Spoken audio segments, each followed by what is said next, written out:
Mestizo City is a temporary city, kind of like Colonia on the border between the United States and Mexico. So it is a place that is not permanent in structure, but should be permanent in thought. It is a visual history of many of the phenomenon that occur in communities throughout the United States, in both rural communities and in large Latino urban spaces. A lot of the photography came out of the movement to build a National Latino Museum on the Mall in Washington, D.C.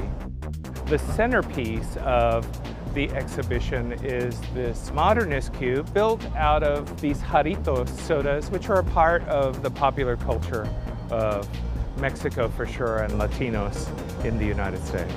Mestizo City is an installation here at Design Miami to begin to generate thought, provoke thought, and have people begin to ask questions about what the imprint of Latinos has been in the past, but also what it should be in the future, our hopes and aspirations, knowing that there are 50 million of us living in the United States. What Mestizo City says is that our contributions to art, our history and our heritage are incredibly important to the future of our country and deserve to be discussed in an important venue like Design Miami, and hopefully to be honored and to be elevated in the daily conversation that happens that directs our popular culture.